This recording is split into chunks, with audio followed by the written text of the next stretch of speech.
Hey everyone, in today's video I'm going to show you how to prune a laurel shrub into shape and how by making the right cuts helps to promote healthy, luscious regrowth. Let's get to it.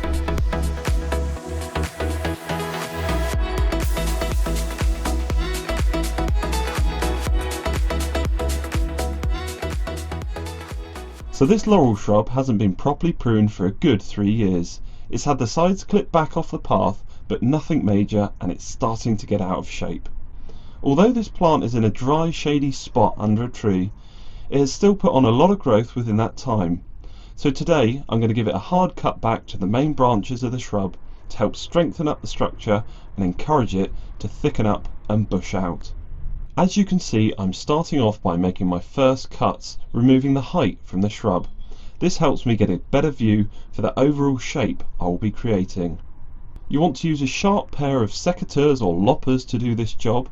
I advise not pruning with a hedge cutter or shears, as it will rip and tear the leaves, which leave them jagged and can cause browning around the cuts. Although this shrub does have flowers in the spring and red that ripen to blackberries in late summer, the foliage is one of the main features of laurels, so it's important to keep it looking neat. It's mid-autumn here, which is a nice time to get this prune done. As the weather starts to get cooler, the plant is more dormant, so it won't be such a shock to the plant as it won't regrow until the spring. As this is such a hardy shrub, you can prune it pretty much all the way through the year.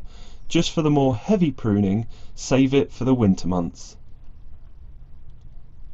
Now I'm just going to bring you in closer to show you how and where to cut.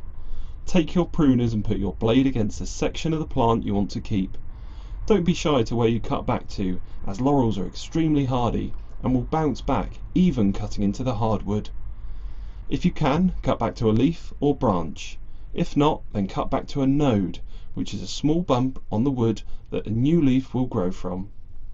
Angle your cut at about 45 degrees away from the leaf or node to allow the rain to run off.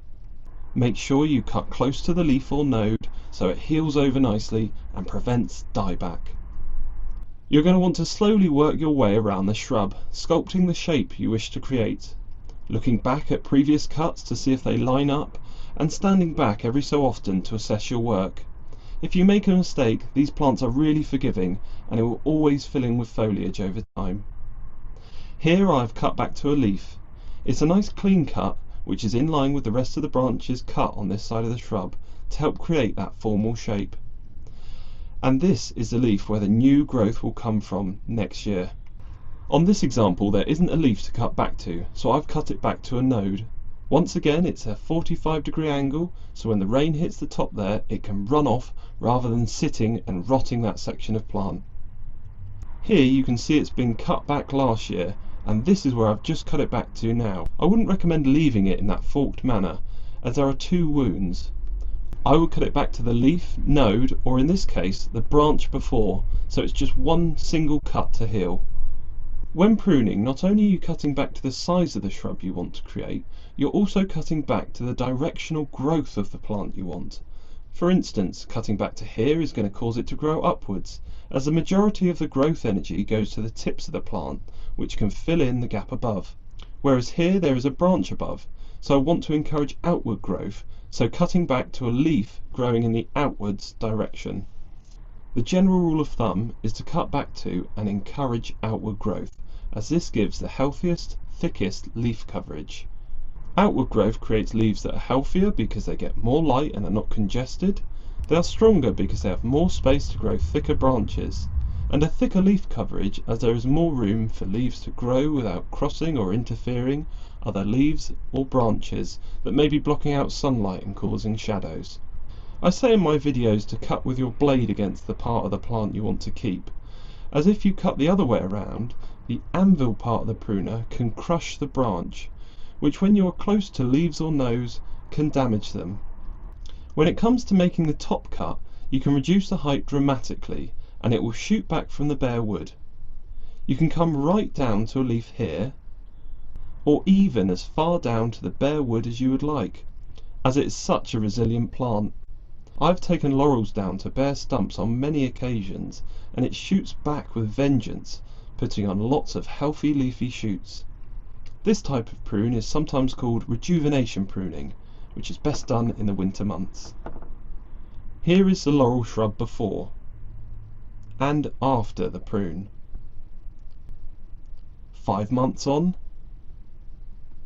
7 months on, and exactly a year and 2 days on.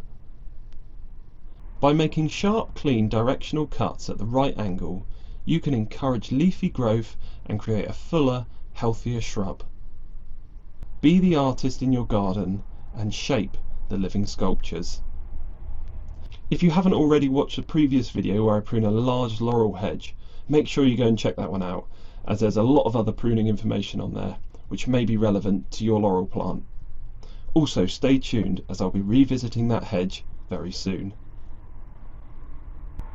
That's it for this video. I hope you found some value to this content, and thank you to everyone who engages with the video by liking, subscribing and commenting. I love reading the messages I get from you, it really means a lot. So until the next episode, have a great day and look after yourself. Cheers.